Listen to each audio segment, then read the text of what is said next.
नमस्कार, news world के खास कार्यक्रम इनसाइड राजतंत्र में आपका स्वागत है। मैं हूं उमेश निगम। इनसाइड राजतंत्र में हम बात करेंगे राजनीति और ब्यूरोक्रेसी के फैसलों की इनसाइड जानकारी की। खुलासा करेंगे कि आखिर इन फैसलों के अंदर के कारण क्या हैं। तो शुरू करते हैं खबरों की इनसाइड स्टोरी का सिलसिला।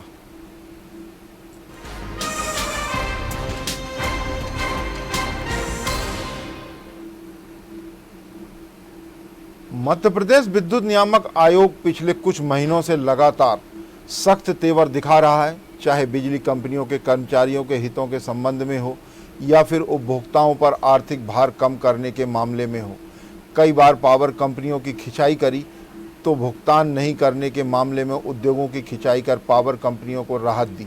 बिजली कंपनियों में कार्यरत अधिकारियों और कर्मचारियों के पेंशन फंड में वर्षों से 750 करोड़ की राशि जमा नहीं हुई थी।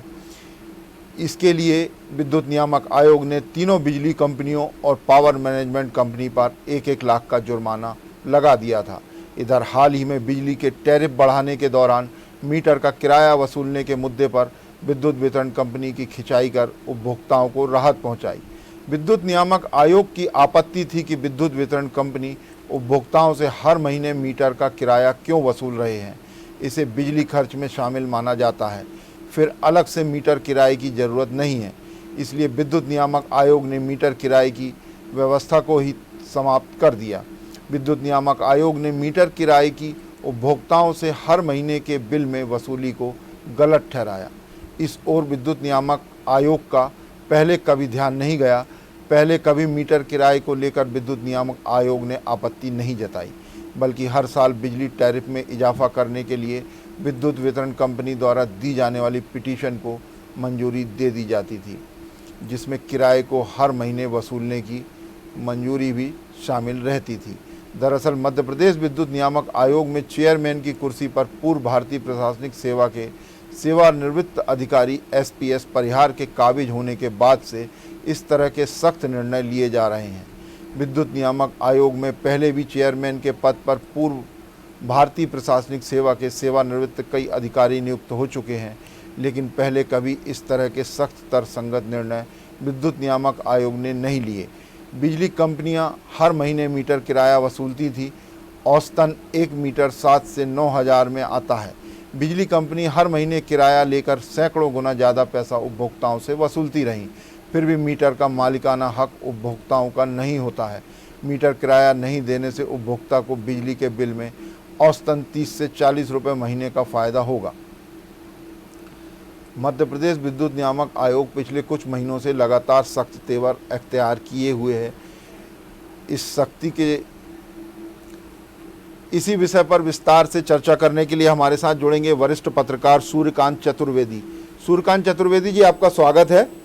धन्यवाद चतुर्वेदी जी, विद्युत नियामक आयोग जो पिछले कुछ महीने से सख्त रवैया अपनाए हुए, चाहे विद्युत मंडल के कर्मचारियों को पैसे जमा करने के लिए विद्युत कंपनियों की खिंचाई करने का मामला हो या उपभोक्ताओं के राहत देने का मामला हो, मीटर किराए की जो गलत वसूली चल रही थी उसको रोकने का मामला हो, या विद्युत कंपनियों की जो वसूली निजी कंपनियां दबाए बैठी थी, उद्योग जो थे उसके वसूली के लिए उसने सख्ती करी और विद्युत मंडल को पैसे दिलवाए।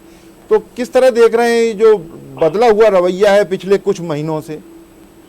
देखिए, सबसे पहले तो इसके लिए विद्युत नियामक आयोग के जो अध्यक्ष हैं पूर्व IAS अफसर SPS परिहार जी, उनकी तारीफ की जानी चाहिए जी। उसकी वजह ये है कि उनका जो रुख है उससे कम से कम उपभोक्ताओं को कुछ तो राहत मिली है जी। हाँ, क्योंकि परिहार साहब कई जगह मैदानी पदस्थापना में रहे हैं, तो उनका बिजली उपभोक्ताओं से कई बार आमना सामना हुआ और उन्हें पता है कि बिजली उपभोक्ताओं की आखिर समस्याएं क्या हैं जी।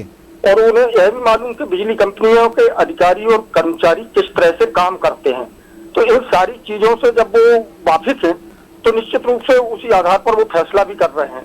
अब हाल ही में आप देखिए जिस तरह से बिजली कंपनियों ने बिजली की दरों में वृद्धि के लिए एक प्रस्ताव दिया था, जिसमें आपको याद होगा कि उन्होंने बिजली कंपनियों की तरफ से 6.23% की वृद्धि का प्रस्ताव आयोग को दिया गया था। लेकिन आयोग ने जब सुनवाई की तो सुनवाई करने के बाद आयोग ने पाया कि बिजली कंपनियों द्वारा जो प्रस्ताव दिया गया है उसमें सकल आय को अधिक बताया गया है।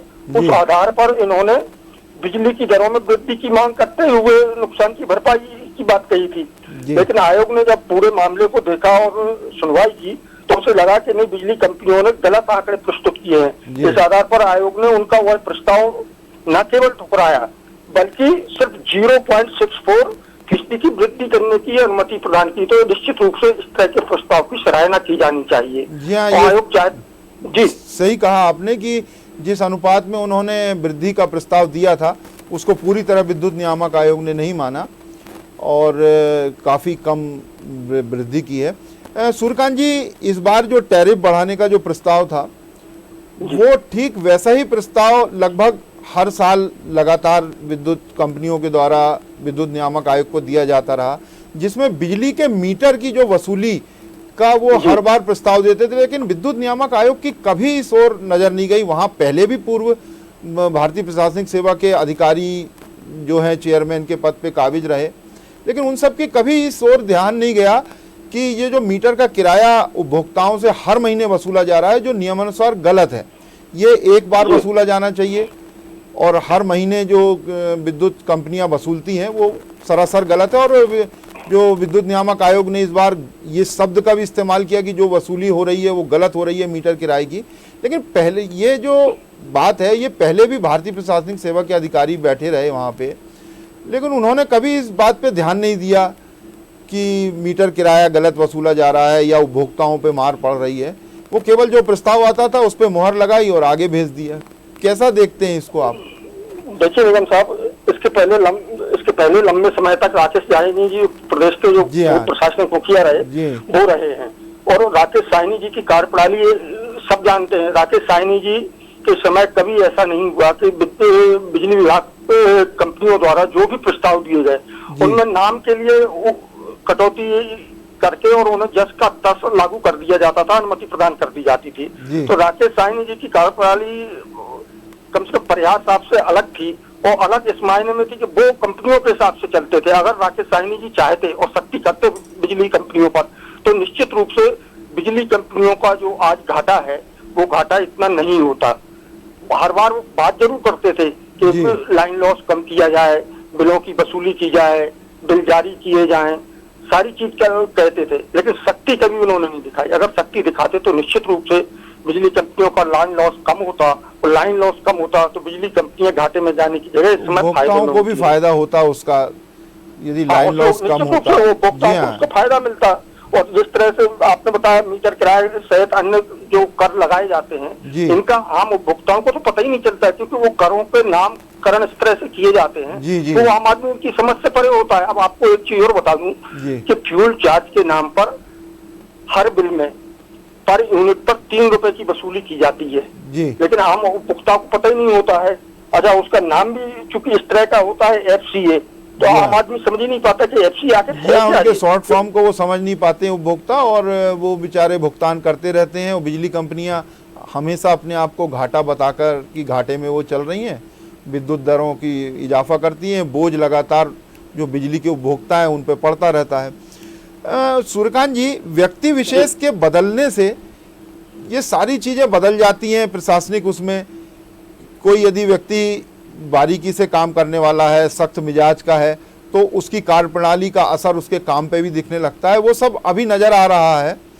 तो ये व्यक्ति विशेष की बजाय यदि काम जो है वास्तविक उस पर ध्यान दें, खासतौर से ये जो भारतीय प्रशासनिक सेवा के अधिकारी हैं उनकी ये जिम्मेदारी है कि सामंजस्य बना रहे, ना उपभोक्ताओं पे बोझ पड़े, ना कंपनियां घाटे में रहें। सारी चीज़ों को विधिवत तरीके से वो ध्यान में रखें कि कहाँ गलत हो रहा है, उसको किस तरह से ठीक किया जाए। लेकिन इस ओर ध्यान नहीं दिया जाता। जब कभी कोई व्यक्ति विशेष आता है और वो उसकी रुचि होती है उस काम में और वो ध्यान देता है, तब जाके चीज़ें ये जो हैं सुधरती हैं या पटरी पर आती हैं। तो इन सब को जी बिल्कुल सही कहा निगम साहब आपने।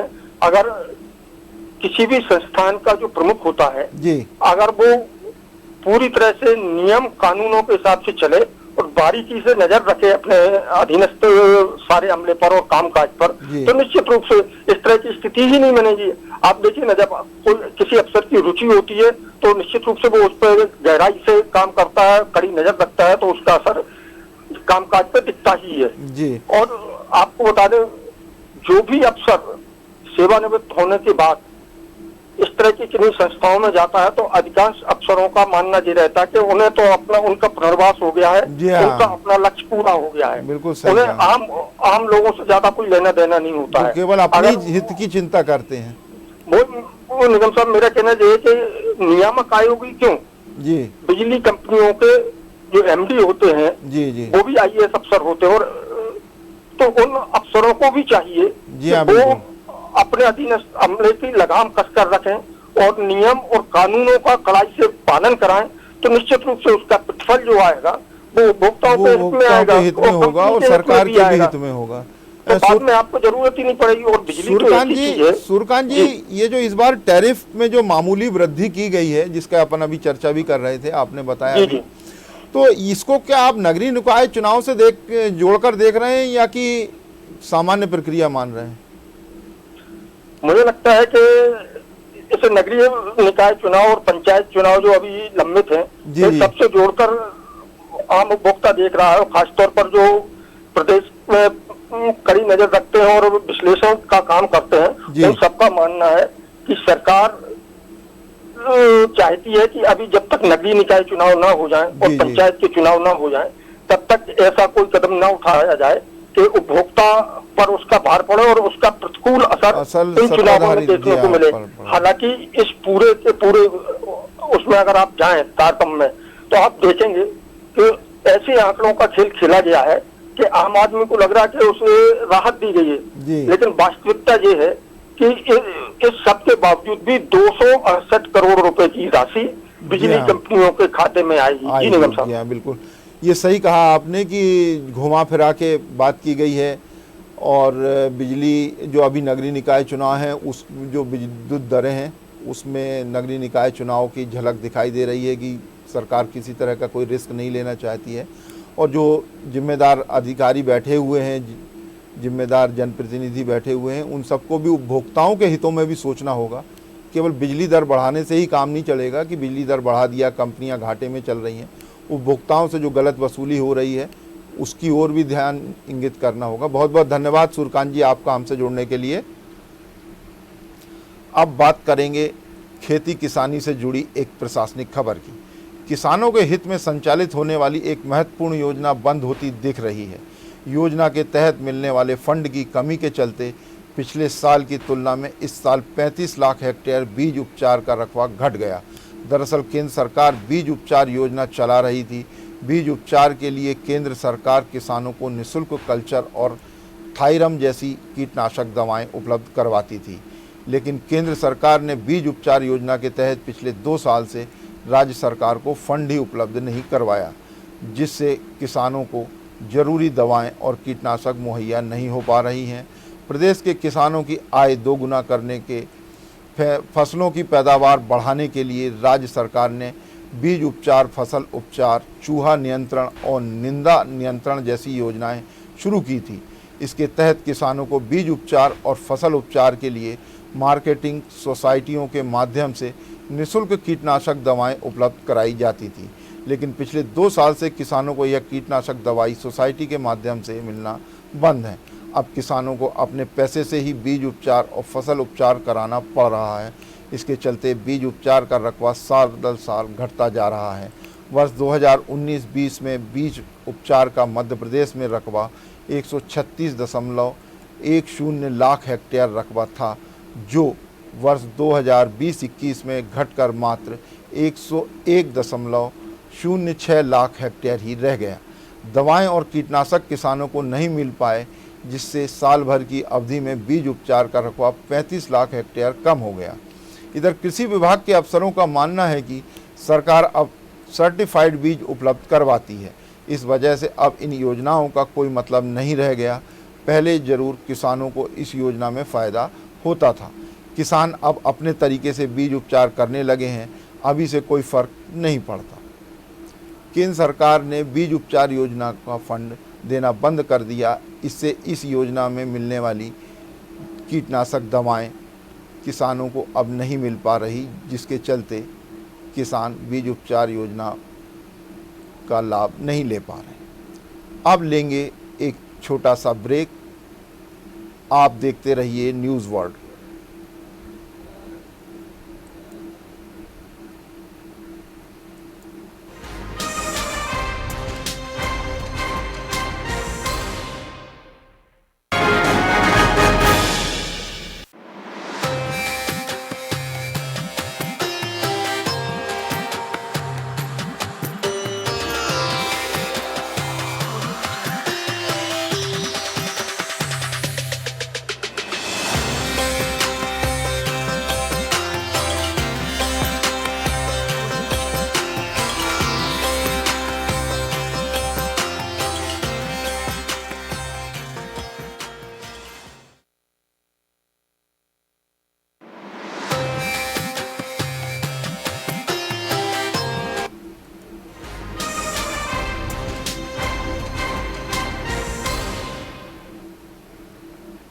ब्रेक के बाद एक बार फिर आपका स्वागत है। अब चर्चा करेंगे एक और प्रशासनिक खबर की।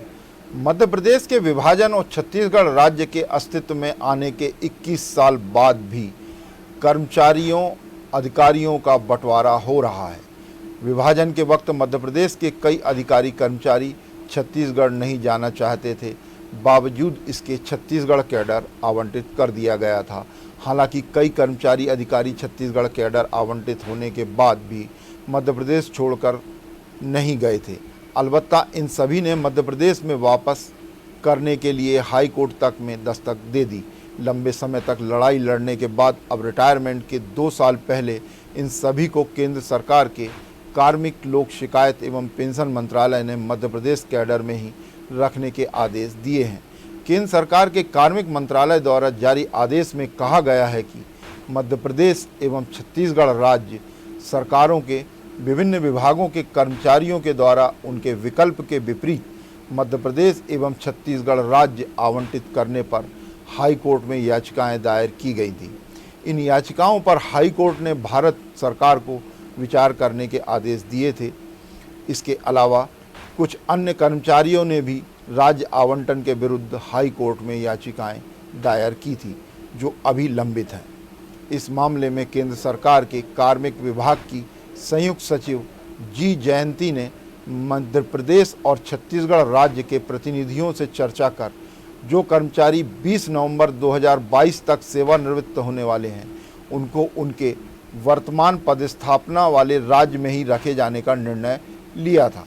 इसके बाद ही पिछले हफ्ते केंद्र सरकार के कार्मिक लोक शिकायत एवं पेंशन मंत्रालय ने जल संसाधन, किसान कल्याण एवं कृषि विकास के अलावा आयुष, लोक स्वास्थ्य अभियांत्रिकी, मछुआ कल्याण एवं मत्स्य विकास, खाद्य नागरिक आपूर्ति एवं उपभोक्ता संरक्षण, लोक स्वास्थ्य एवं परिवार कल्याण विभाग के 37 अधिकारियों को मध्य प्रदेश राज्य पुनरावंटित कर दिया।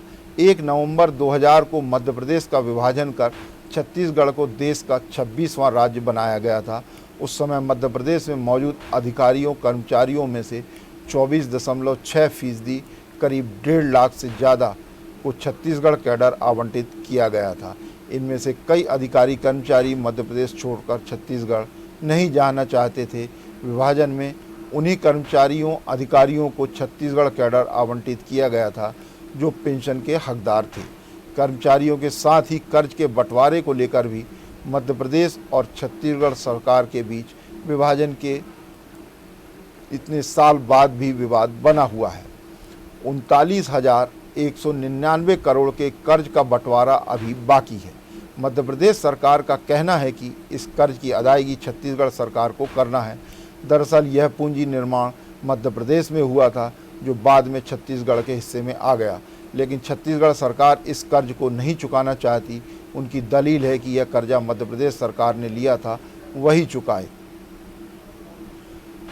मध्य प्रदेश और छत्तीसगढ़ के बीच 21 साल बाद भी कर्मचारियों का बंटवारा नहीं हो पाया है।